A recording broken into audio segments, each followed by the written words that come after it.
Jerome and Mark, can you hear me? Yep. Hey, Taylor. How are you? Jerome, you good? Hi, guys. Give us a few seconds. Thanks for your patience.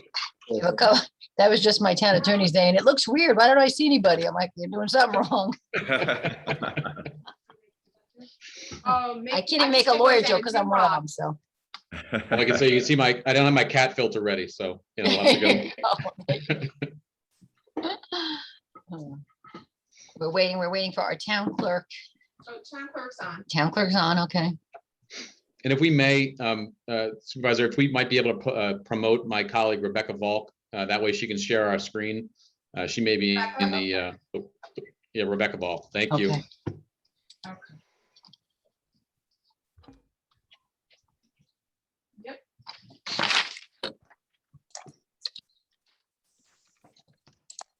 Dropping papers. All right, now I can see everybody. Okay. We can all see you, you It know. was just this, I don't know what was going on. And your head's like really big. I know. Well, that's it. I a meant like problem I the have, camera. actually. I didn't mean in general, whatever. Okay, so I think I don't want to take too much time because I don't have a lot of time. We gotta wait for, we got town board members joining. I know that Tom, Paul, Jerry, and- wait for the time. Oh, there's Paul. Paul's on.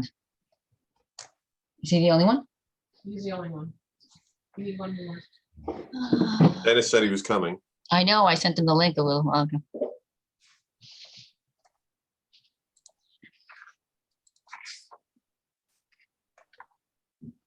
Nice to meet you guys. Virtual too. as well. Well, Hello. Thanks for your patience. sorry, Yep. we can't be there in person with you, but we look forward to meeting in person soon. Next week. We're getting closer. Next week. That's right. Our board's been meeting in person for quite some time, even though a lot of boards haven't been. They're tough guys on Yes. my board. Tough We were, guys. we were recently in town for the Amazon project, so we just were before the planning board. Okay. Well, yeah, town board's been even before the planning board, so.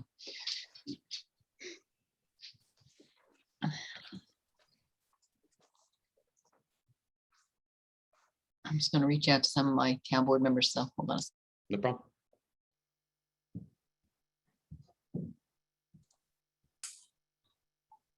I'm going to ask the ever popular question. Can you now see the screen I'm sharing? Yes, we can. Yes, Okay, we can. great. Yep, I can see it. And no, you're not on mute.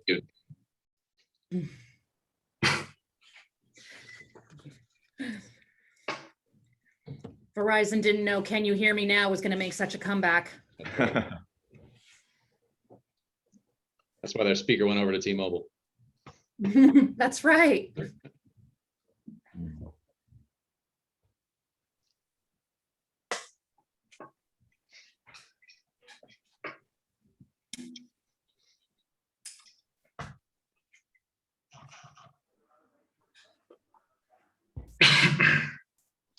Okay, Dennis is on, so we have three of us. Tom Divney has called in. Oh, I'm he's not a sure. caller. Oh, What's that? What's his number? I don't know. I don't, attendees.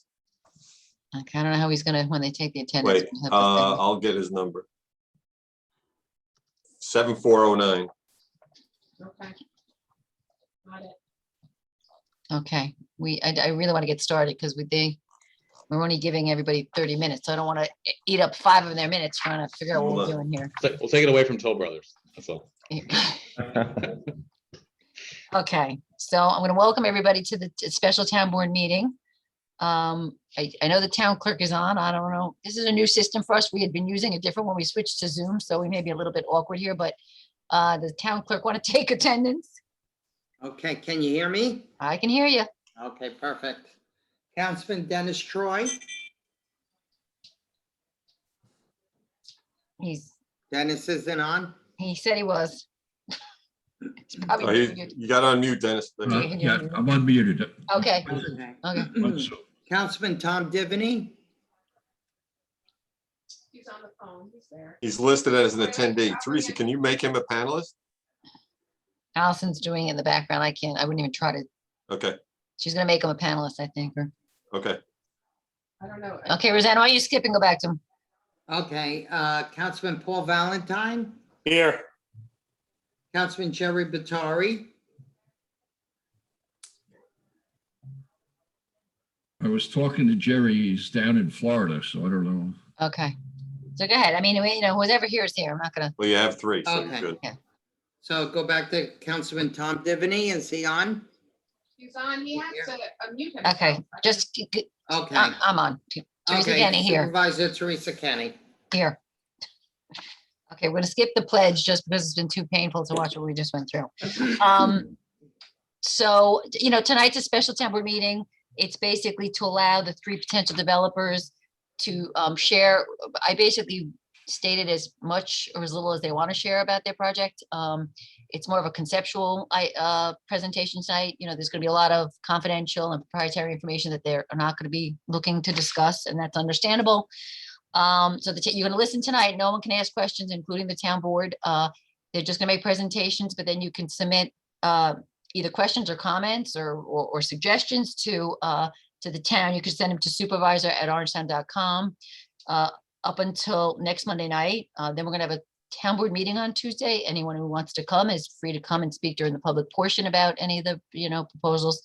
And then the town board's going to be meeting in person with the three of them. And so any of your questions or suggestions that the town thinks is appropriate, we're happy to follow up with them on those. So really, I don't want to take their time away because again, they don't have a lot of time. So I'm just going to let Mark, if you want to just maybe do an introduction and go right into it, I think that's probably the best way. Right, I think I'll steal Mark's thunder there That's fine. I'm sorry. Whoever wants to, for a second there. I mean, I've got two very good colleagues on the call with me tonight, Supervisor. But good evening, Supervisor Kenny and members of the board. We all hope you had a wonderful Memorial Day weekend. For the record, my name is Taylor Palmer. I'm a partner at the law firm of Cuddy and Fader. Tonight, we are appearing on behalf of a very highly experienced and motivated project development team that's requesting this board's consideration in selecting the team as the town's preferred developer or the preferred development team to redevelop the former IBM property that we all know so well as the H&A Palisades Premier Conference Center. That's just a lot more of a mouthful to say. Tonight, we are excited to have the opportunity to make this presentation of the development team's vision for the property, as well as the speed to market options for this development proposal and the public benefits associated with our adaptive reuse of the property. So if I may, Supervisor, and I will turn it momentarily over to Mark, but I will give a quick brief introduction to my development team members who will be sharing some of the details of our proposal that is before you this evening. And for the benefit of the town board, as well as the public that may be in attendance this evening and those listening at home, our development team is comprised, as you see on the screen here, of Mark Kitching, who is the Director of Estates for the firm Douglas Elliman, the largest real estate brokerage in the metropolitan area as well. We're joined by my project planner architect, Jerome Palaio. He's the founder of Sinia Homes, a development company that specializes in community and sustainability. And while he may look like Tom Brady, his prowess really comes from the development world rather than on the football field. So, and rounding out our development team here is the team's partnership with New Valley, who is a luxury real estate developer and investor in our project. So with that, I will turn it over to my colleague, Mark Kitching, and we will be jumping around, but fortunately, since we're on Zoom, it'll keep us nicely in our corner over there, and the screen will stay up for everybody's visual presentation. Mark? Thank you. Excellent. Thanks, Taylor. Hi, everyone. We're really grateful for the opportunity to share our proposal with you. When first encountering this property, our initial instinct was preservation. The property, the architecture, the landscape, it's all beautiful. It has rich history. We wanted to honor that by taking an approach that was more restorative in nature. We do, however, feel that the current model is dated and needs to be reimagined. What we're proposing is a curated and thoughtful remodel of the hotel and a fundamental revision of the conference buildings. This will tap into the unrealized potential, be more financially viable, and most importantly, provide considerable benefits to the local community. I think, let's see here, sorry, my slides are messed up. We see Palisades reimagined as a haven for next generation of great thinkers, creators, and artists and engineers, with professionally designed production spaces and tools to share, or just tools to perform their very best work and platform to share their work and knowledge.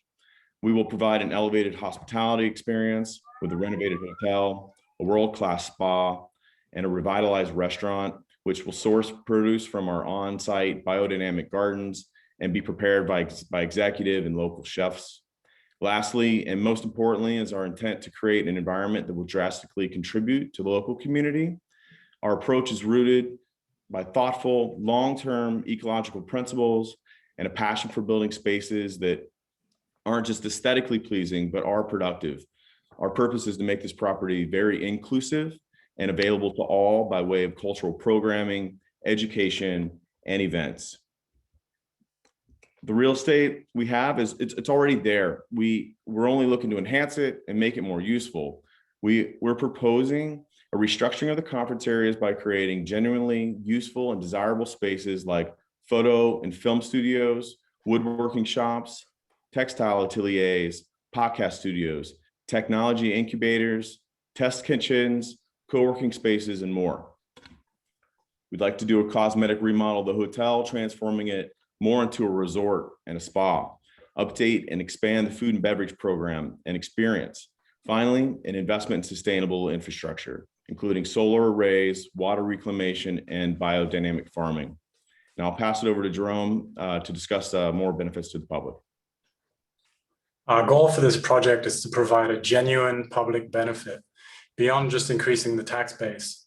First, our approach will ensure the shortest timeline from acquisition to activation, which means job creation and taxable income for the town faster than any rebuild or expansion.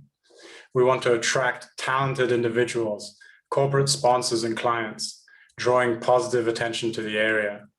We want to inspire the local economy by providing tools, goods, and services that are otherwise only available in big metropolitan areas. Finally, we want to establish a creative and educational gathering place for the community to commingle in an inspiring environment. Most importantly, in a time when everything is about maximizing density and return on investment, we want to take a more measured approach. We're not just trying to do what's best for us, but what's best for the property and the community. We don't want to destroy the beautiful property we have here by building countless new homes, increasing traffic, and adding to our environmental footprint. We want to preserve what's here and enhance it, update it, and open it to the community.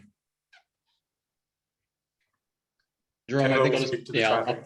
I'll just piggyback off that for one moment. And I can remember the first time I visited the property when it was formerly representing Congresswoman Nita Lowey, and it was traffic. And so one of the things that we highlighted in bringing this presentation to you, the development team was working with our traffic engineer, Provent Design Engineering, who has developed at this time a vehicular trip generation of the project as compared to the existing use on the property. And what's important about the proposal that's before you is this will actually result in a net reduction in the vehicle trips during most periods throughout the day and week.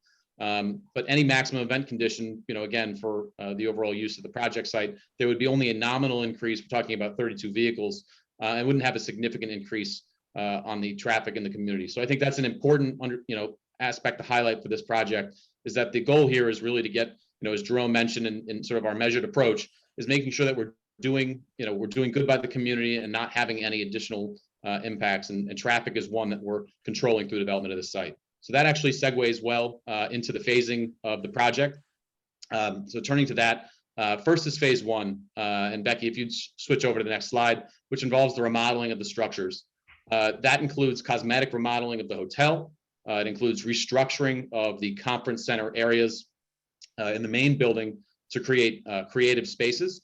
It also revolves around sustainability, a big goal of this project, and some other projects that Jerome and our team are working on throughout the Hudson Valley. And that's the project will include the installation of a solar array on top of the former hotel, as well as the installation of greenhouses and other infrastructure for farming on the property. So then before you on the screen, of course, is the phase one plan. And so that was highlighting some of the details there of phase one.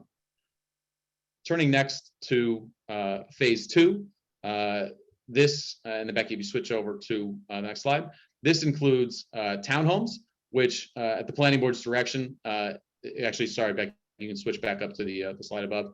At the planning board's direction, we're requesting to develop between 20 and 30 new townhomes to create a bigger accommodations for families and longer term stays, Aesthetically, as you can see, these homes will be in line with the overall exterior design of the existing brick-clad structures. It also includes a roof garden concept. So as we mentioned, there's of course, the solar array, and we're also looking to install a roof garden farm onto the main building, and that will allow for the creation of creative spaces for the project design. And we'll thanks, switch over to Taylor. Mark to discuss the. Yeah, thanks, Taylor. Yeah, to touch on the hotel remodel a little bit more, the existing hotel rooms and common spaces will be redesigned and reimagined into a warm, modern environment. The hotel amenities will be given the thoughtfulness and attention and investments that they deserve in order to become a highly desirable retreat. It will be designed and suitable for long and short-term stays. Ideally, we will furnish the property in collaboration with our resident creators on site via our woodworking shops and our textile shops. We will create a responsible and exciting food and beverage program that will provide incredible options for our guests and our creatives and also the community. Our hotel, we want it to be a sense of place and a sense of ease where you can come and work, you can come and play, and you can come and rest, all in a way that you feel at home, whether you live a mile away or you live 1,000 miles away. And part of that is our immersive spa element that we definitely want to engage with. As an extension to our wellness center offerings, we will manage and operate a spa facility, which will include multiple dry and wet treatment rooms, a hammam, and the latest spa technologies to make it a destination of its own. Ingredients will be cultivated and utilized from the property garden to make it special treatment preparations exclusive to the spa. Also, we'll have wellness-centric programs that will be offered for hotel guests and special retreats that will be hosted on the premises to incorporate all of these facilities. And as Taylor mentioned, in phase 2, in regard to accommodation, we do envision having larger families or longer stay clients and customers. So we plan to, our current focus is entirely on the remodel of these existing structures, but we would like to retain the option to submit a request for an additional 20 to 30 townhomes.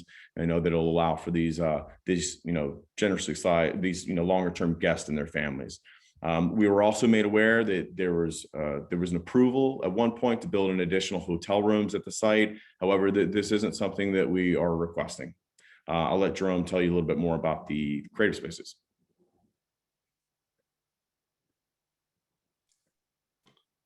We're dedicating 50,000 square feet to state-of-the-art photo, video, and sound production as the anchor operation for the site.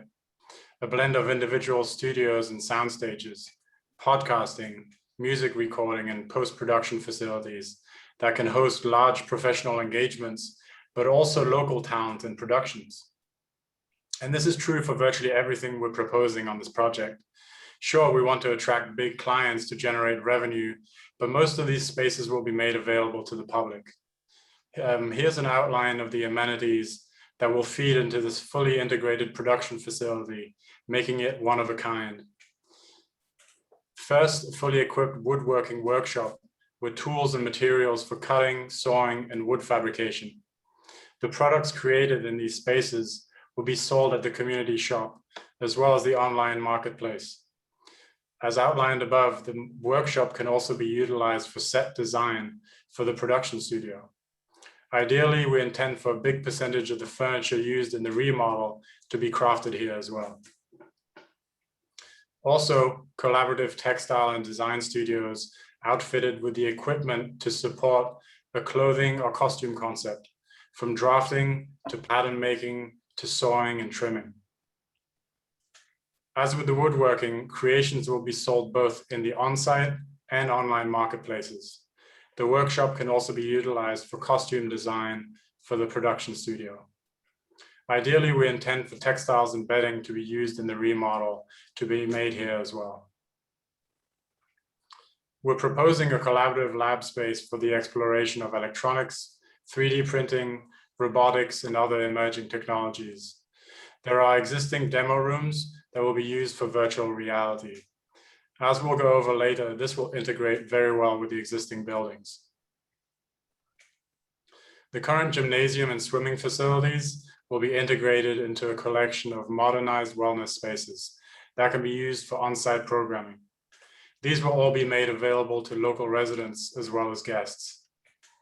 These areas can also be utilized as broadcast spaces for pre-filmed content or virtual wellness event staging. During COVID, wellness broadcasting was a good source of income for many people. This would give them a great venue and platform to do so. We'll add an extensive list of classes to the schedule, including yoga, spin classes, tennis, Pilates, and many others. As Mark mentioned earlier, one of our primary areas of focus is our investment in the food and beverage infrastructure. Our full-time commercial catering kitchen will service the hotel, co-working spaces, production studios, and scheduled events. We'll also have dedicated commercial grade kitchens for both culinary exploration and content creation. These kitchens will be certified for small batch food production for commercial selling, food delivery services, or farmers market. They will all be bookable spaces for the public. The connection to the on-site farm will make this a special place to cook, discover, create, and of course, to eat. We look forward to hosting dinner series with guest chefs, proposing apprenticeships to local culinary talent, and getting community feedback about what people actually enjoy. A significant portion of the existing office spaces will be renovated to create co-working spaces. As we'll see in the next 2 slides, the existing layout of the buildings is a perfect fit for this. The existing structures were originally envisioned as an IBM campus, designed as a place to learn, teach, and communicate. That philosophy and the existing spaces lend themselves perfectly to what we're proposing. We're working with the property. We're not trying to impose our vision onto what's already there. As an example, see this floor plan of the 3rd story of the main building on the next slide. Here we have 50+ small offices. All we're proposing is a cosmetic remodel, and these small offices become perfectly suited for co-working. Of course, we could knock down the walls and create something different, but why would we do that? It's already a perfect fit. And that's what we really want to stress here. We've been given a beautiful canvas to work with.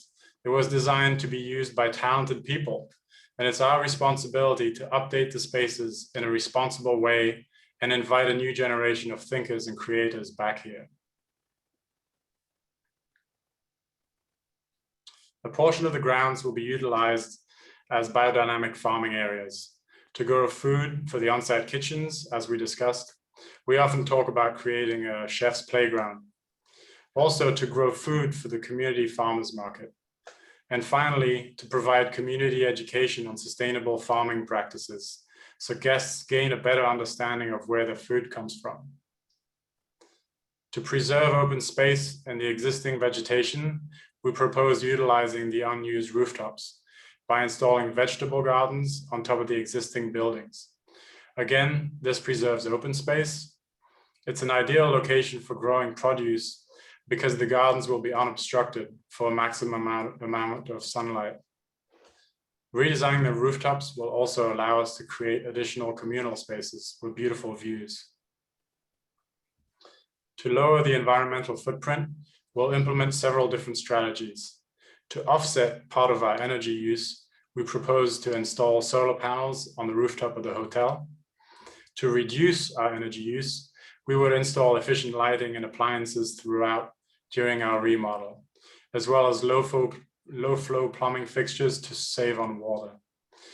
We would also appreciate the option to make use of our gray water to irrigate the property. This is just a small sample of what we're planning to do. So with that, I'll touch on a little bit more of the community integration, again, because this is really important to us that we welcome there, and we are doing what the community can use, and it excites the community. So, for the first thing is this job creation and local talent. We're going to encourage members of the local community to partner with us and contribute to the success of the property by applying for jobs in various sectors. We will encourage apprenticeships and internship. We really envision this as an environment where recent graduates and young adults can begin their careers in a great variety of fields. We'd also like to offer leased creative spaces. Several private workshop spaces will be allocated for long or short-term rental opportunities for artists within the local and surrounding communities. These individuals or groups can lease the facilities to produce their own podcast, or artists can use them to use the recording studios to professionally record their albums, or woodworkers to build furniture. Textile artists to create their own clothing line, and technology creatives to use the tools to create their own products. Also, we'd like to implement community events and dining. We're excited to share this amazing property and our commercial and catering test kitchens, as well as the garden, to provide the community with leisure activities on campus, like farm days and concert series and art walks, seasonal dinners, and pop-up culinary experiences. We also want to offer a community marketplace, as Jerome mentioned earlier, where our residents and artists and designers can operate in a shared showroom and to interact with their with the community and sell their goods. Additionally, a virtual marketplace channel will be established as a way to sell the goods to clients across the country and beyond. The biodynamic, sustainably farmed produce from the garden will be available to purchase to the local community, and farmers from the surrounding areas will also be invited to share their produce and their products during year-round market events. We like to include the community with our wellness program. As with access to the creative offerings, the greater community will be invited to tap into the wellness facilities, either by day pass or membership or invitation, to participate in programmings on site, including the gym, the spa, the tennis courts, the swimming, Pilates, yoga, cooking classes, retreats, and many, many more things. We'd like to implement workshops and events where people will be invited to participate in regularly scheduled classes in various creative sectors. We definitely want to engage with the local families, adults, and children's programming will be developed to enrich and the exchange with the surrounding community. Again, really our intention here is to provide value to the area, to the community. So we greatly look forward to the feedback and for events and functions that we would like to see, that you would like to see offered. And we've got sort of a sample calendar here on this slide. If you can pull that up, this is what we'll be sending out on a monthly basis to our subscribers for the activities that'll be taking place. And it's just, there's going to be plenty of things that we're going to be able to offer. If you just take a look at that, the opportunities are endless, and we, Jerome will touch on it a little bit later, but we want your feedback. So with that, I'll give it back to Jerome to conclude. Here are the 3 words we'd like you to take away from this presentation: preservation, inclusivity, opportunity. This is a remarkable property with beautiful trees, waterways, and structures. Preservation is the right thing to do out of respect for the land and the environment, but also because it's the fastest path towards activation, so everyone can benefit from this project as soon as possible. With such a special project, we have a responsibility to not only connect with the local community, but also to contribute to it. This needs to be a project that's inclusive, not exclusive. We want to have the lowest negative impact, no additional traffic, a small environmental footprint, but have the highest positive impact: job creation, taxable income, community integration, and education. Our goal is not just sustained job creation from the hotel, the restaurants, the studios, but also a place to inspire the local community and give it the tools it needs to create great things. And that's what excites us the most. Finally, we'd love to hear from you. I see that Laura S. has already sent some questions in. So we've created a website, and we genuinely want to hear from you. We want to hear your ideas. For example, Laura mentioned if we can link to bike trails. Sure, that's something we'd definitely consider. So if you, Laura, and everybody else want to get in touch, just go to ourpalisades.com and send us an email. Thank you very much for your consideration. Right. Thank you, Supervisor Kenny, members of the town board. As we come in right at the 30-minute mark, closing on behalf of the development team this evening, we do want to thank the town board for making its sale available on this evening, which happens to fall on the same night as the critical Game 5 of the next playoffs. So we do appreciate all of your time this evening. And again, we really appreciate this opportunity to be considered as your preferred development team and meeting with the town board in person, as well as to working with the community to bring this project to life and adaptively use this beautiful property with a focus on the public benefits, speed to market, integrating the project into the community without the development impacts that will otherwise be realized by the other development proposals that are before you this evening. So again, we look forward to seeing you all again soon, and have a great rest of your night. Thank you. Thank Thank you, you. guys. I want to thank you a lot. Thank you Just- very much. Just, Thank you all. there's one mistake there. He does not look like Tom Brady. He looks like Tom Cruise, but I'll let you know. Which Let is the a record good thing show. too. I just want to thank you for your time, guys. You set the bar really high. I look forward to speaking with you next week. Thanks. Supervisor. Sounds good. Thank you. Appreciate care. your time. All Thank you, right. everybody. Thank you very much. All right. Take care. Take care. Just let the public know all these presentations are going to be up on our website too. So if anybody, you missed one, you came in late, we will put up that you want to put up your, I think we're recording it anyway, right? Yes. So we're recording it, and then I guess if you guys want to give us your presentation, it sounds like you have your own website, so you're all set, but we are going to put them up on the website too. Wonderful. Thanks, Teresa. Okay, thanks a lot. All right. Okay, next. What do we got?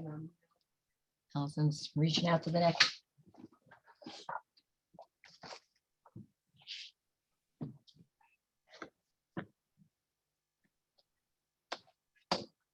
Hi. With a few more joining us.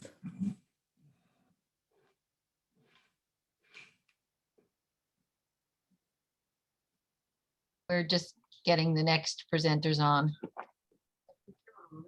We think they're on. We have to find them.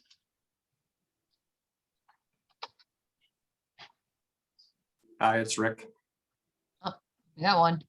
Got a live one. a live one, We got a live one. not Tom Cruise or Tom Brady. Yeah, well, just you Rick. know. That only gets you so far, you know, what can I tell you? Are you expecting others? Is there somebody you're waiting for? Is everybody ready to go? My partner, Jeff Goldberger, if we could let him in as a presenter, Maybe and in. I see I'm you. going to start. Hi, Jeff, we see you. And then my partner, Pam Campbell, is she'll grab the screen and do the images as we get going. But thank you very much for your time. I also want to commend the previous presenters. That was a fantastic presentation. My name is Rick Cook. My wife Ellen and I are Palisades residents. We chose to raise our twin boys here in Palisades. They're 20 now. And while some of my favorite memories of being a parent was standing around at the American Legion Field while they were in Palisades Spark Hill baseball, they're off now. Our son David is off to college, and our son John is active duty in the Navy, currently deployed overseas. Ultimately, the goal was to have this be the kind of community that they wanted to come back to. And I really believe deeply that there are three important things that we need to do to make that true.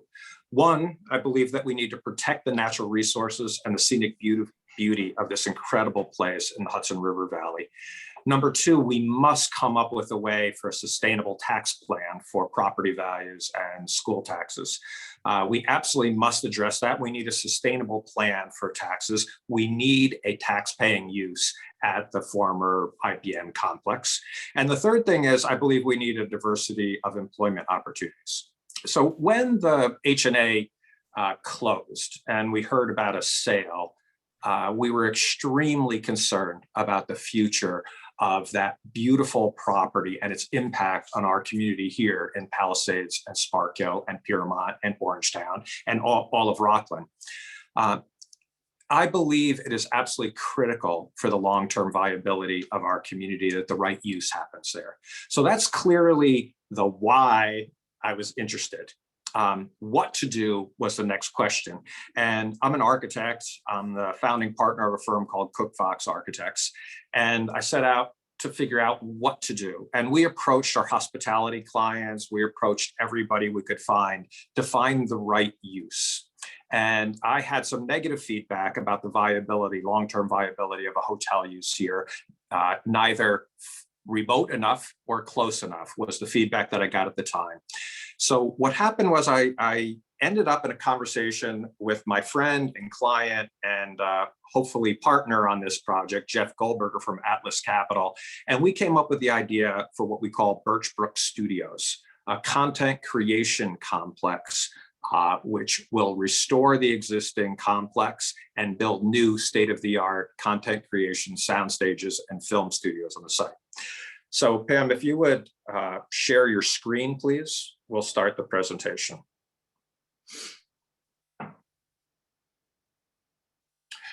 So we call this Birchbrook Studios, a proposal for the preservation of the IBM Advanced Business Institute, nature conservation, and sustainable film and content creation studios. As I stated earlier, I'm an architect. This is what I do for a living. And I'll talk a little bit about the work that motivates us. Our studio is on 57th Street and 8th Avenue. Our work is focused in on environmental responsibility and an idea called biophilic design, connecting people to nature. So these are outdoor terraces. We view the outdoor space as equally important to the workplace as the indoor space. And this is part of all of the work that we do. We work across a wide range of scales.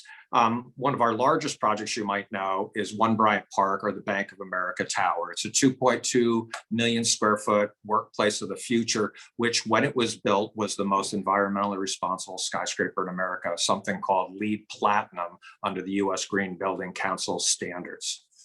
Tied to mass transit, 4.6 megawatts of on-site power generation, green roofs, beekeeping on a skyscraper, a whole series of things that was transformative to the marketplace at the time in New York.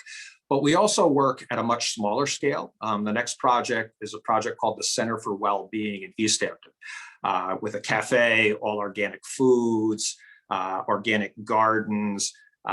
This was actually about what you hear. So we put the cafe on the second floor so you could hear the birds chirping. We had wood burning ovens so you could hear the flatbread, you could smell the flatbreads cooking. You take your shoes off so you feel a tactile feedback. So this idea that you experience your environment with all of your senses. And then right now, our largest project is the preservation of what was called St. John's Terminal, the beginning or end of what we now call the High Line. It is now being built as a purpose-built Google complex, workplace of the future, 1.3 million square feet. And it preserves the existing base and the rail lines for the beginning or the end of what we now call the High Line. And what you're looking at here on the right is a section cut through Houston Street with the Hudson River just off to the right. On the left is an image of the 4th floor terrace, which we call the widest sunset in Manhattan, or the best view from the 4th floor anywhere. So this is the largest project that we're doing right now, which is about how do we have a sustainable future? How do we work together? How do we live together and have a sustainable future? The last project I'm going to show before I talk about Birchbrook Studios is the project that we're doing with Jeff Goldberger right now. And I bring it up because it involves years of public entitlements and working closely with the local community, our neighbors, city government, state government, the community board. And this project involves preserving Pier 40 directly across the street and funding the restoration of the pilings. So the most used public outdoor space, public recreation, active outdoor recreation area in Lower Manhattan could be preserved for future generations. And what we're doing across the street is doing luxury housing, but also senior affordable housing. So village residents in Greenwich Village can have an affordable place to live long-term. And that's the project that we're doing with Jeff. I will go through the whole presentation and then I'll turn it over to Jeff Goldberger from Atlas Capital to close us out. So what is it exactly that we're proposing? This is a beautiful site, and being around town for a while, it's funny how things have a legacy of place. So when we talk about it, I talk about it as the IBM complex, but some people talk about it as Birchbrook Day Camp. And so even on the early plan, the image on the right, you see that IBM even called it Birchbrook Camp. And the image on the lower left is a hand drawing by the architect Romaldo Giurdola. an incredibly important architect of the 1980s who was the visionary for this IBM complex. And you can see his sketch. On the left is the Palisades, on the right is 9W, and you can see the parking lot, and you can see the complex spanning over the stream. So Romualdo was a very talented architect, part of what we call the Philadelphia School. And I believe that he did a beautiful job with this complex, and we wanted to preserve it. This is a quote by I called him Aldo. In architecture, I like to see this realization of a sense of place. This has been and is the object of our work. A good place has to do with how well it promotes human accommodation. In the lower left is a sketch that Aldo did about the master plan, that beautiful master plan along the stream. And on the right is a picture we took from the wintertime. So there's this hotel complex up on the hill on the right, the bridge that crosses over to the conference facility on the left. So what is it that we're proposing? If we go to the next one, please. We went out to a lot of uses, and we thought the single best use for maintaining the tax base, for preserving the site, and for providing a diversity of employment opportunities was content creation and studios. So that's where we get the name Birchbrook Studios. My partner, Jeff Goldberger, is currently doing a large studio complex out in LA, and we planned the project around that. So the idea was to enter, in this site plan, enter off of 9W on the exact same road infrastructure, come in and bend around to the right in that big swoop. All of the front area and all of our proposals is conservation area, and come up to the main entry area where the parking lots are now would be the Birchbrook Studios.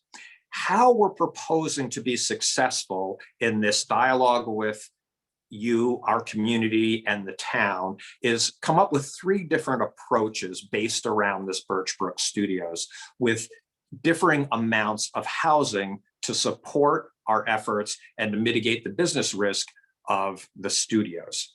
So if we click to the next one, this is standing on that loop road we just looked at, looking back up to what the parking lots are now. Straight ahead down to the right is that entrance,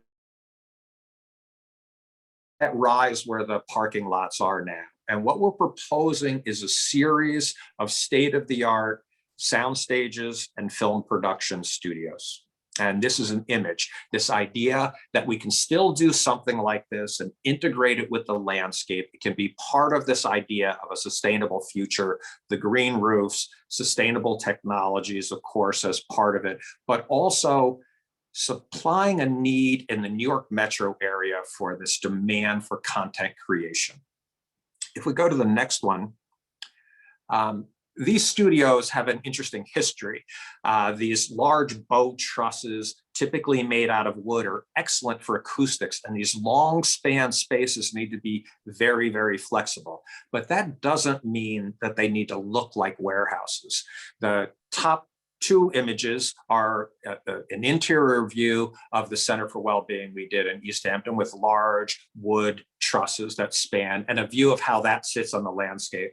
Below that is friends of ours from Arup. We're involved in a project called the Macallan Distillery with this beautiful green roof, and how a large production facility could fit into the landscape. And then the California Science Center in the middle, and then this winery. So this idea that you can do production facilities and have them sit lightly on the landscape and look beautiful on a site. Okay, so how would this look good, or how would it relate to the existing architecture? While it's suffered from some deferred maintenance, it's still quite elegant. And so we wanted to pick up on the wood paneling with some of the wood paneling. We wanted to pick up on a landscape roof and that gentle arc of the bridge over the stream, zinc cladding, a material that ages well. And this was our image of looking at the beautiful landscape as a potential backlot, another way to use this landscape productively and quietly. Okay. So I'll walk you through quickly. We're right up on the hill over here on the upper right of this image is where that view was taken with that exact same road infrastructure. And you would arrive all the way down at the existing arrival building. So if we continue down to that turnaround, that's where a visitor would arrive to Birchbrook Studios. Off to your left would be a parking lot. And over into the post-production and support areas, we would use that office space, those auditoriums, the food service, all of that would be restored as part of a support mechanism for the new state-of-the-art studios. And there's an existing spine that Aldo Gergala drew that we would use as our main circulation piece that runs all the way through the kind of main street of the complex. On the upper part of the page would be the smaller sound stages. And on the lower part of the page is really the heart and soul. There are 6 sound stages connected by something that they call in the industry elephant doors that allow large scale productions to happen within them.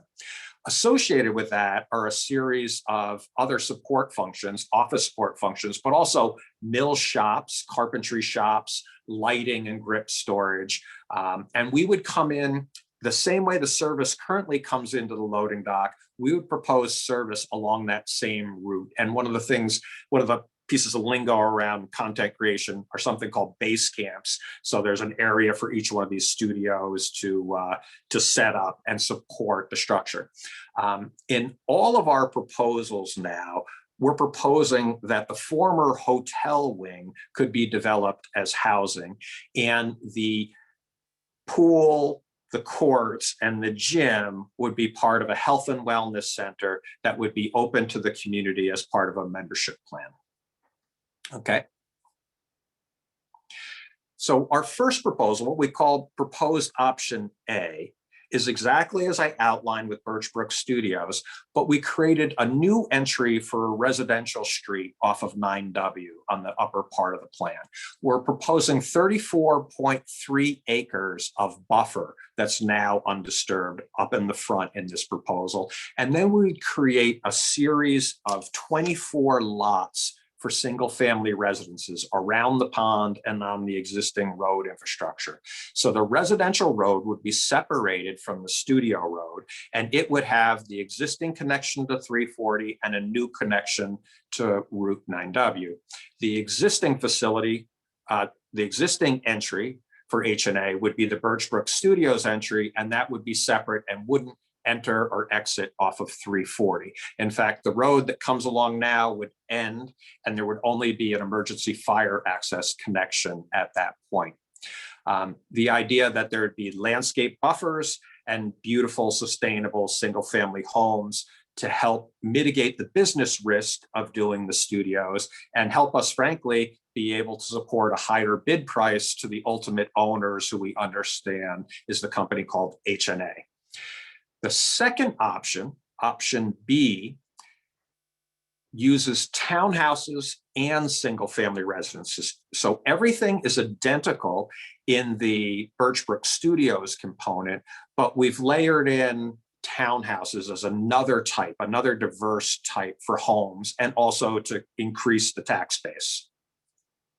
And then ultimately, the third option, and all of these are designed to get input from the community and input from the town board about what makes the most sense for us for preserving our tax base, for having employment opportunities, and for preserving the scenic beauty of this place.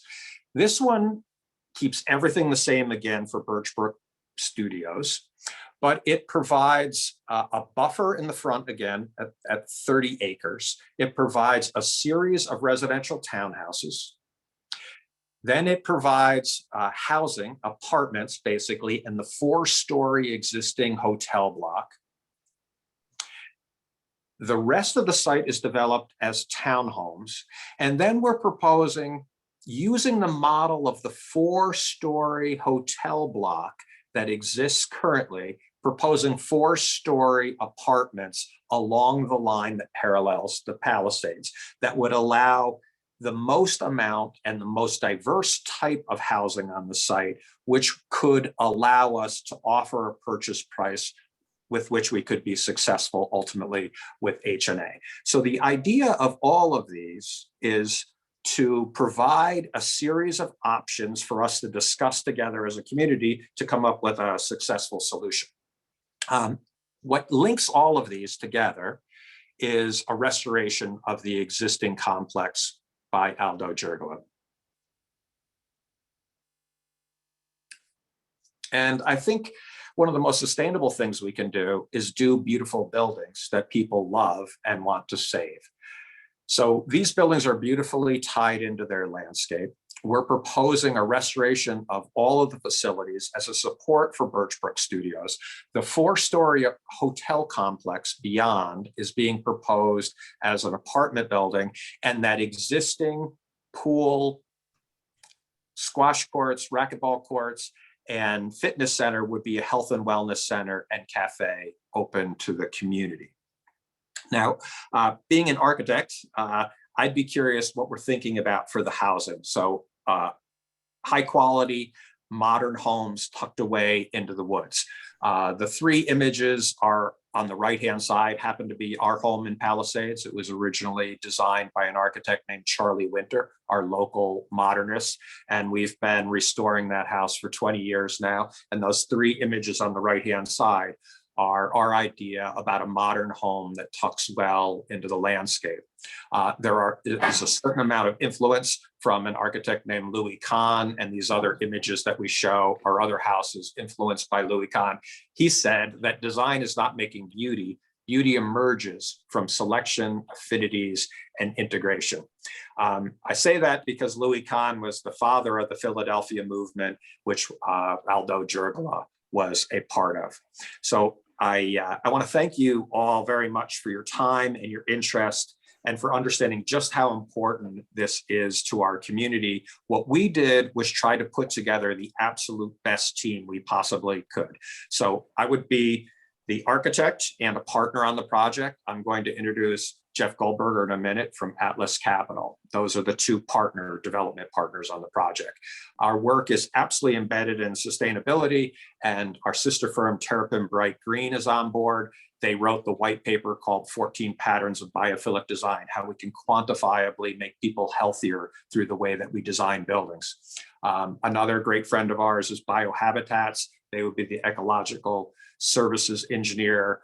We'd have Langen Engineering, who would layer in the traffic and the subsoils. We have Severed Engineer, the structural engineers who did One Bryant Park with us, also were the structural engineer for the original IBM complex. There's clearly a restoration component, and we have a restoration architect involved.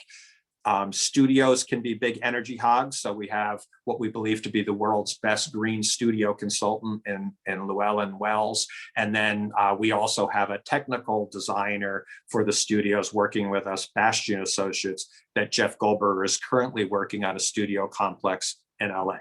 So I want to thank you very much for your time. And I wanted to pass it over to my partner, Jeff Goldberger, to talk about his vision and why he was interested in the project. Thank you very much. Thank you, Rick. Thank you to the Orangetown community. My name is Jeff Goldberger, and my experience in the real estate development spans over 35 years. I am the founding member, principal of Atlas Capital Group. It's a full service real estate investment, development, and management firm based in New York and Los Angeles. Our experience and expertise is primarily in reimagining and repurposing existing buildings for modern day use. And we built strong relationships with communities and municipalities in both LA and Los Angeles by investing in underutilized properties to create new development that spur economic development and cultural opportunities. When Rick approached me about this project earlier this year, I was very excited to be a part of his vision and to revitalize and repurpose the Palisades Center facility into a self-contained, full-service movie and television studio facility. Rick's passion is contagious, and always excited to work with him. And the property physically is just spectacular. And the nature-focused master plan is the ideal backdrop for sound stages and backlots. And repurposing the existing buildings works very well for the studio support and post-production space that's needed for a successful studio operation. And most importantly, it's an economically viable plan for the property. The Atlas team will help shepherd Rick's vision from start to finish. And Atlas is well capitalized to acquire the property and has the expertise to oversee the entitlement and construction phases through the project's completion. The location of the project will be a big key to the success of this project too, because New York City ranks 3rd in the country for content creation, yet only has 1.5 million square feet of sound stages. So those sound stages run at close to 95% occupancy at all times. So this project will create hundreds of short-term construction jobs and thousands of diverse permanent movie, television, sound production related jobs, resulting in the expansion of the tax base while supporting local businesses and the talents that exist in Orangetown. So we thank you for this time and consideration. We look forward to being a part of this very important project of revitalizing this remarkable property into Birchbrook Studios, and look forward to working with all of you on the project. So thank you very much. Thank you. Thank you very much. Thank you guys are all doing great, keeping it to the time limit there. And like I said, when I was telling people, they're going to be very impressed with what we see. So impressive, so impressive. So thank you for your time. And I just want to mention for anybody who, that H&A, I know Abby from H&A is on the call. We've a very cooperative relationship with H&A. So I don't want anyone, that anyone out there thinking that we're doing anything undermined when it comes to the property. So, so thank you. And I guess I will see some of you at least next week. Thank you very much. Meeting you. Thank you very much for the presentation. Thank you, Dennis. Thank you very much. Well done. Thank you, Paul. Okay, next up, our final victim.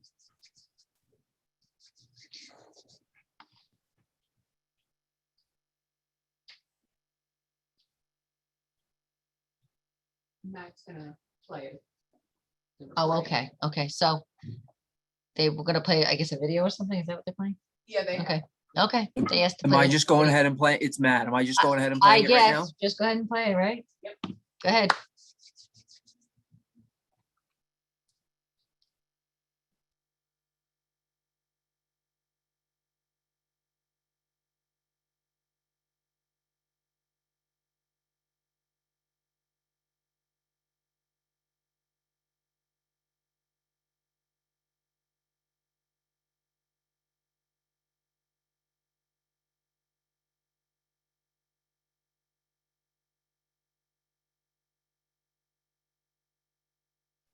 One second, I have it. Give me a second. Sorry. You're like the voice from beyond there.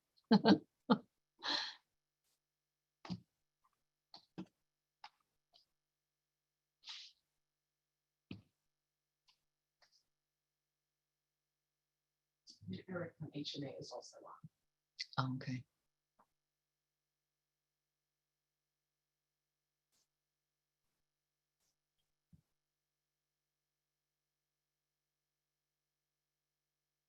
There's no volume.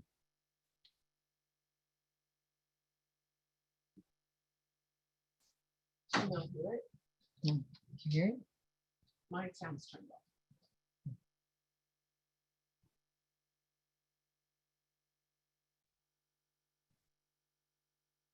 Matt, I can't hear it.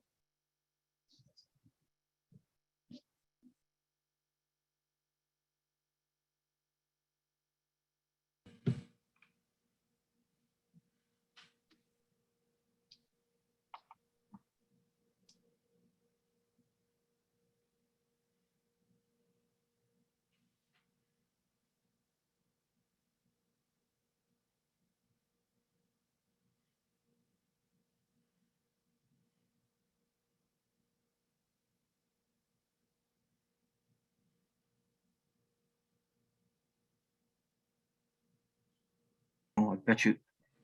Let's see if that's why. No. Okay, hang on one second.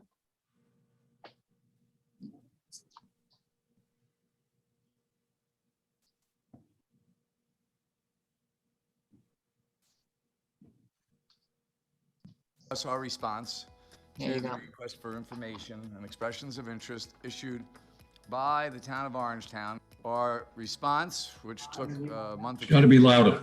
30 minutes to make a presentation, so we're going to try to make Okay. it quick, but we look forward to covering more ground. But we made our submission on March 5th. We're going to try to take you through our team, which is the most important part, our plan, some of the other obstacles that are involved. But first, a little backstory on H&A's involvement and how it went from IBM to H&A. H&A actually beat me out. I was a second bidder at $25 million for the property back in 2010, 11, 12. Yeah. They bid $65 million, and they obviously won the bid. Now, that second bidder was $40 million difference. The joke I've heard is that they thought they were buying Rockland Country Club with it, which is possible because I'm told that the CEO flew in by helicopter and flew out by helicopter. H&A bought the property. H&A did virtually nothing to it. And despite COVID, because it wasn't COVID that closed the hotel down, the hotel was closing down in early 2019. I will say this, the town of Orangetown, and I applaud you for actually taking the initiative, because this is a special part of South Rockland. It's a special property. It's a big property, and to leave it vacant, dormant, and overgrown, and I was there this morning, it's worse than it was 3 months ago even. H&A is now in bankruptcy in China. The president of the bank that loaned them billions of dollars was just put in jail for life, actually. So let me introduce my firm, Precita Funding and Advisors. I've been a real estate developer for 40 years. We have built billions of dollars of buildings of every kind, from hotels to condos to office to retail. Most notably locally, when the Tallman Pool Club shut down and nobody would reopen it, and the state didn't want to reopen it and they had no money to reopen it, the PIP turned to us and we said, yes, we'll get this done for you. We did it without any government money. After being shut down for almost 10 years, I had the pool reopen within 3 months, and the place is doing great. We don't make any money, but the place is doing great, and lots of people are enjoying it. We were also the ones that when the Time Hotel, which was designed by E&V, an architect for this job, stopped because they ran out of money and ran over budget, and it looked like it would have sat there as a steel skeleton forever. We were the ones that came in with the $15 million to get it finished. We've done projects all over the Northeast. I won a national award from National Home Builders called the Pillar of the Industry Award. I won the New York City Developer of the Year Award, which is one of the most prestigious awards. I won the Governor's Excellence Award in Housing.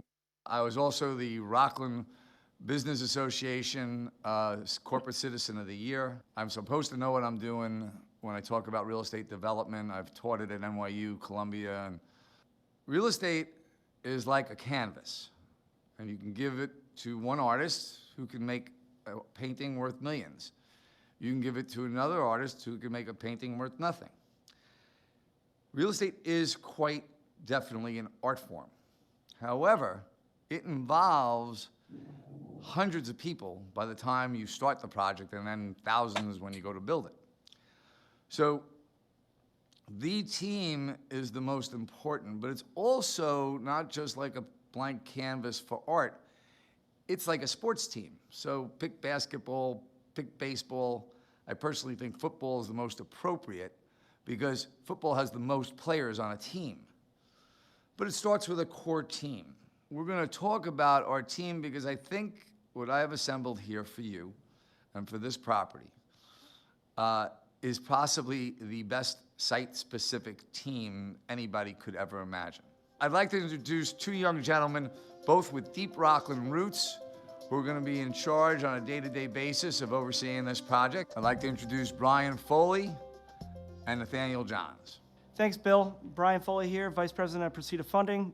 My name's Nathaniel Johns. I have worked at Pursuit of Funding for 2 years after graduating from Swarthmore College with a degree in economics. I'm on the board of Keep Rockland Beautiful in Rockland County. Been here for 5 years after I graduated UPenn as a member of the swim team studying at Wharton. I've done over $500 million and growing in deals with Billy and the team here at Pursuit of Funding, and I'm really looking forward to working on this project. I'm looking forward to working with the project team to oversee the redevelopment of this beautiful property. And now let me introduce my partner from Woodmont Properties, Eric Whitmont. One of the greatest developers, even maybe better than me. I don't say that often. I'm Eric Whitmont, the CEO of Woodmont Properties. Woodmont Properties was founded in 1963 by my father, Donald Whitmont, and we are now based in Fairfield, New Jersey. We've recently completed Saddle River Grand, selling at $1.5 million or greater, as well as the Enclave in Montvale, which contained 20 homes selling at over $1.1 million. And most recently, at Edgewood Country Club, we're repositioning 9 holes and building 225 homes priced at $1 million or more in a venture with Toll Brothers. The HNA redevelopment is very appealing to Woodmont Properties because of our prior experience working in Rockland County, having just completed 384 apartments on Route 17 in Ramapo. We are very excited as Woodmont of being involved in the HNA redevelopment site and expanding our footprint further into Rockland County. And now I'd like to introduce my architects that go back with me 37 years. I cannot believe that I'm that old. Hans Erdenberger and Joe Siegel of Environetics ENV Architects. Hello, my name is Hans Erdenberger. I'm the president of ENV Architects in Englewood Cliffs. My name is Joseph Siegel, and I'm a principal at ENV. And more importantly, I'm a long-term resident of Piermont. We have worked in the county for probably upward of 30 years. A few of the more notable projects are the Time Hotel. We did some development design work in Piermont Landing. We were a big part of the Tolman Pool renovation projects. I get involved in projects in Rockland County for now over 40 years. Some of my important projects are the Orange and Rockland utilities, both in Spring Valley and here in Pearl River, Good Samaritan Hospital, Nyack Hospital. I'm very excited to be here to be part of this prestigious team, working with the town of Orangeburg. And now, our secret weapon. Part of our team is Andy Dolce, the only guy who ever successfully managed this property, knows every inch. Hello there, my name is Andy Dolce. I am the founder and chairman emeritus of Dolce Hotels and Resorts. In 2015, my partners and I sold the company to Wyndham Hotels and Resorts, and today it's one of the deluxe brands within the Wyndham portfolio. I'm a resident of Rockland County. I currently reside in Valley Cottage and raised my family there in Valley Cottage for over 40 years. I'm also very much involved in the community. I've served on the board of St. Thomas Aquinas and was very instrumental in building their new hospitality program while a trustee. My experience is operating the facility as CEO with Dolce for over 15 years, from the year 2000 to 2015. It was owned by IBM. It was strictly an IBM conference center, but there was no use of the restaurants, the bar, or the fitness center in those days. Well, that's all changed. We look forward to working on this project with the team. And now, Andy Dolce's partner in this project will be Wyndham Hotels, and I'd like to introduce you to Doug Smith. Wyndham speaks for itself, one of the biggest hotel companies in the world. Hello, I'm Doug Smith, Head of Institutional and Managed Development at Wyndham Hotels and Resorts. Wyndham has more than 9,000 hotels affiliated worldwide, and we are publicly traded on the New York Stock Exchange with a market cap of over $7 billion. Wyndham acquired Andy Dolce's firm and brand in 2010, and we continue to work very closely with him. Our worldwide reach, combined with Andy's local knowledge, will make us a formidable team and enhance our ability to market the property and ensure its success. We look forward to working with the community and the team to create a world-class destination for corporate retreats and social events such as weddings. We are confident that our collective team will create an offering that Orangetown residents will be very proud of. Now let me introduce you to Frank Grossick, the CEO of Project Control. This man's been inspecting buildings for me for 25 years. If there's a problem, he'll find it. And if he finds it, he knows how to fix it. Hi, my name is Frank Grossick, and I am Principal Associate of the firm Project Control Associates. Project Control is a firm of licensed engineers, architects, code officials, and cost estimators, dedicated and uniquely qualified to assess the condition of commercial real estate. We are in our 25th year of providing real estate technical due diligence services to investors, developers, and financial institutions across the country. We have an active portfolio of approximately 100 assignments in the New York area, and we've been working with members of the Preceda organization for over 2 decades. And now, from Toll Brothers, James Fitzpatrick, one of the biggest and best home builders in the United States. Hello, I'm James Fitzpatrick, Division President for Toll Brothers Suburban New York Division. Toll Brothers is a Fortune 500 company and the nation's leading builder of luxury homes. Our company began business over 50 years ago in 1967 and has been publicly traded on the New York Stock Exchange since 1986. The most recent fiscal year, ending October 2020, Toll Brothers reported revenues of $7 billion, delivering over 8,000 homes across markets in 24 states. Since entering the New York market 20 years ago, Toll has built nearly 1,300 homes in over 20 communities in the lower Hudson Valley. Toll takes pride in being a great business partner and neighbor in the towns we build in, crafting thoughtfully designed communities and home designs that reflect input from all key stakeholders. We're excited about this opportunity to develop such a special piece of property. And now, a local legend, Don Brenner, zoning attorney extraordinaire, possibly doing zoning law for longer than I've been alive. My name is Donald Brenner. I'm a licensed attorney, professional engineer with a master's degree in engineering. I was the director of public works of the town of Orangetown, which looked over engineering, sewers, highway, building maintenance, parks and recreation. Needless to say, I have lived in the town of Orangetown and raised my family here for the last 60 years. Now Seth Mandelbaum from McCullough Goldberger. Seth will be complimenting Don Brenner and going through the process of getting the approvals from everybody from the New York State DOT, state processes, county processes, as well as, of course, the most important one, Orangetown. My name is Seth Mandelbaum. I'm the managing partner of the law firm of McCullough, Goldberger, and Stout in White Plains, New York. Our firm has over 50 years of experience, and I personally have nearly 25 years of experience working on major zoning and land use projects throughout the Hudson Valley, including in Rockland County, New York.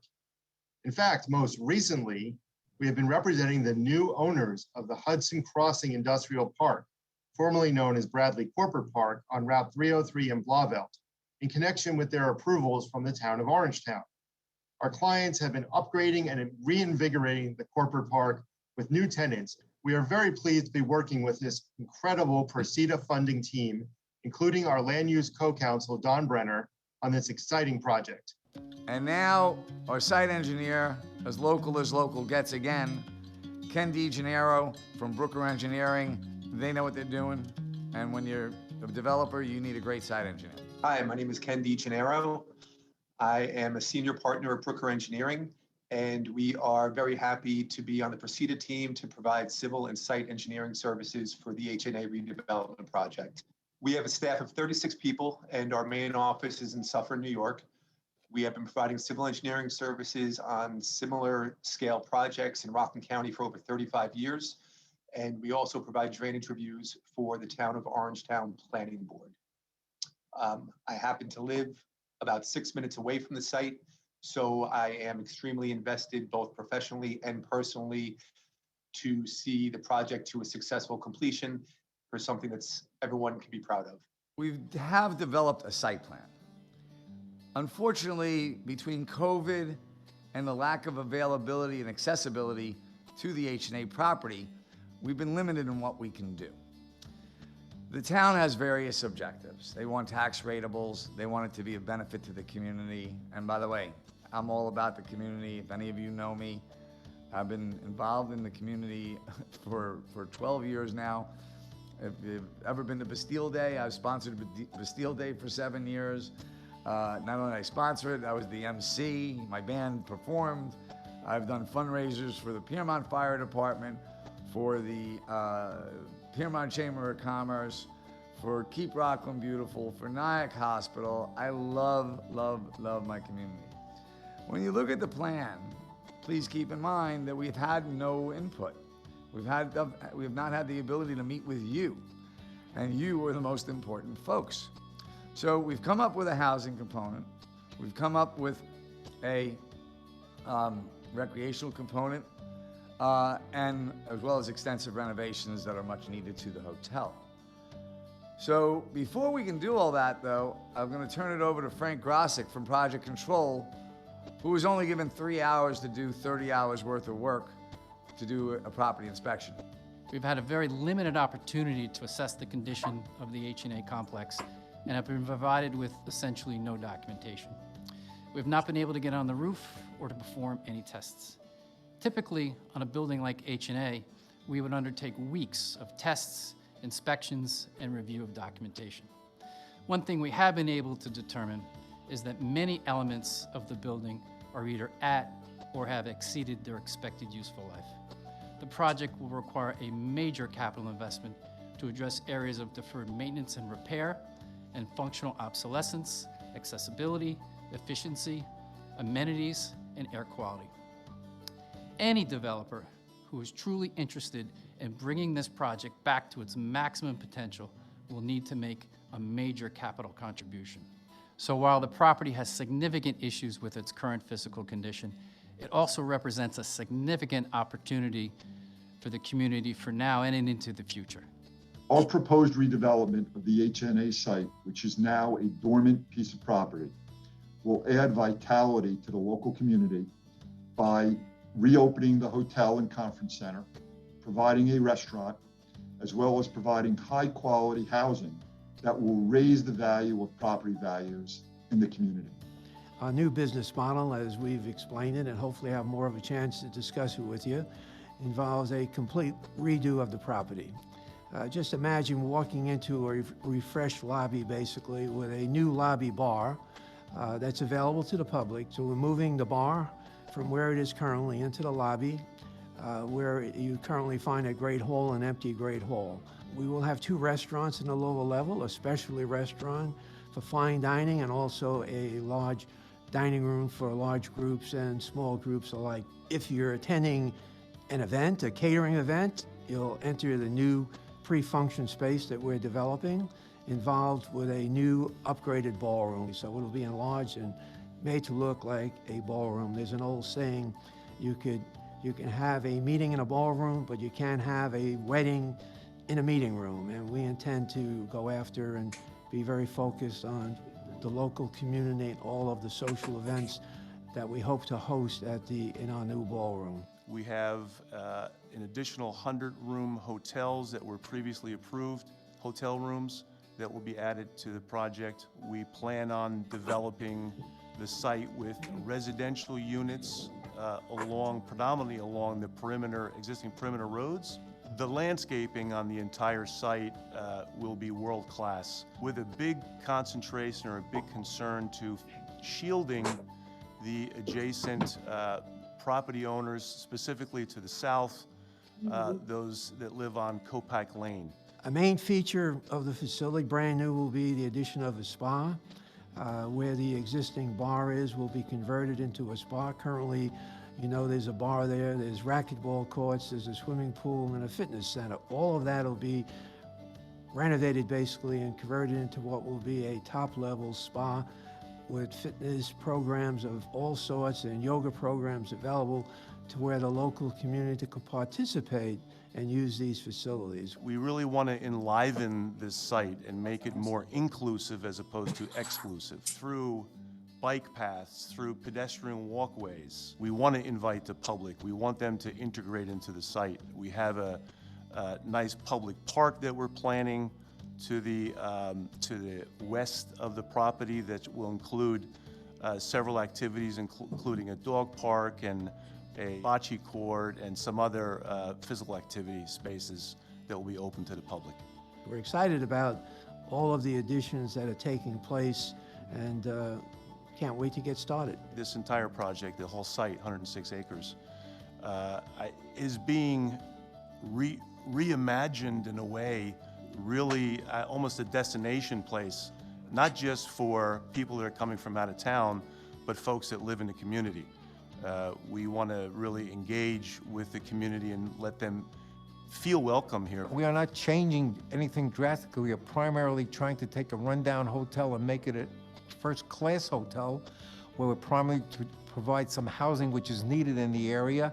We are going to conform to the land area, that being the utilities are there, the road network is there, and the ability of the community to use what we're going to be built will be very worthwhile. We have to get some modification to the zoning. In other words, right now it's zoned primarily for this convention center. It does have residential zoning, but we'll need some adjustment for the residential zoning to bring in the type of housing which this area could support. I've brought many, many good commercial businesses into this community, as well as housing. This, I think, will be one of the best. This will develop into one of the best hotels in the region. It will develop into good housing for people in the region. It's a good location. People will live there. They'll be easily to be able to get to Westchester. They'll be easily get to New York City. It will be, as I said, one of the gems of the county. In summary, folks, putting together a presentation like this during COVID was not easy.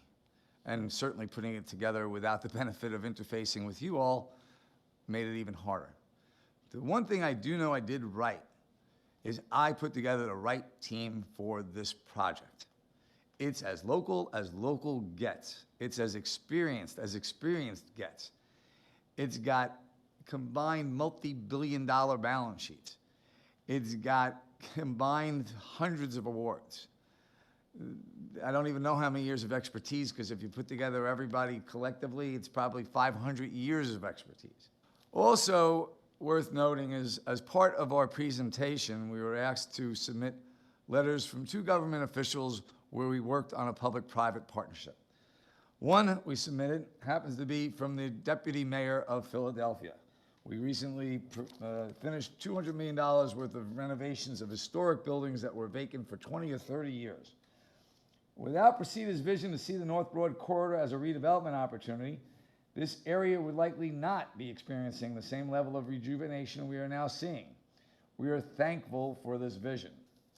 The other one is from the folks across the street at the Palisades Interstate Park Commission, where the executive director, Josh Ladd, wrote, "They have been responsible to PIPC and met all their deadlines and obligations, at times going above and beyond what our agreement requires in order to make certain the operation is a success." We also, if you go to the appendix, we have letters of recommendation, many of them, from everybody from our county executive, Ed Day, to Keep Rockland Beautiful, to the mayor of Piermont, to our new state senator, Elijah Mendick, to Chris Day, the former town supervisor, as well as the Piermont Chamber of Commerce, Sparkhill Creek Alliance, which I helped get started with Lori Seaman, great lady. All I can tell you, folks, is this is not going to be easy. HNA's in bankruptcy. Getting to the property, which means getting the ability to even buy it, is going to be very complex, very dicey. You have to have negotiating skills, just regular good negotiating skills. You also have to have the knowledge of condemnation, because likely, because of the state of affairs of HNA, this will likely go through condemnation. On top of that, you need the skills to navigate the community, the county, the state on all of the approvals. So whatever the plan may be that we may all agree on, I can tell you one thing. There is not another team as good as this team I have assembled. They all care. They're all local. They all want this to happen. I love my town.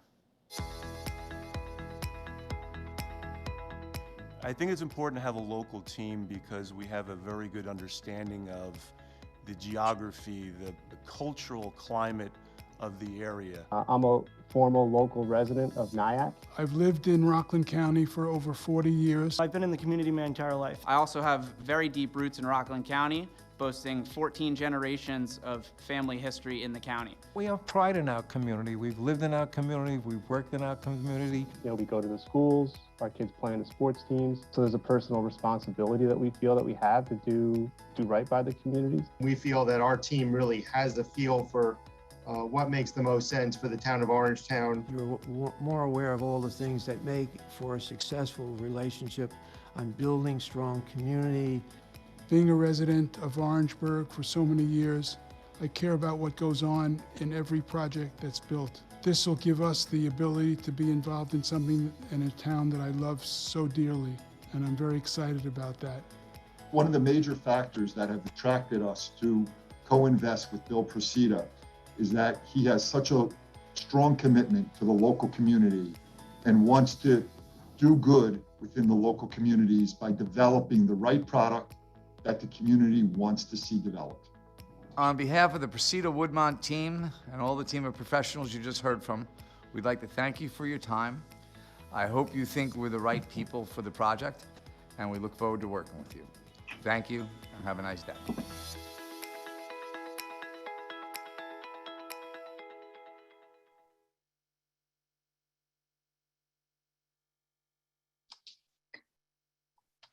Okay. I think that they didn't want to speak, did they? No, Nope, they're not that's on. it. Okay, they're not on. Okay, I guess that concludes the presentations. I don't know if we have to actually make a motion to close the meeting, but what the heck, we're here. Yes, we do. Paul Valentine I made make the a motion. Paul made the motion. I think Dennis Troy, you seconded it. Yep, okay. We have 3 ayes. Aye. Aye. They're all on, actually. Okay, and that concludes the meeting. So have a good night, Aye. everybody. Thank you very much.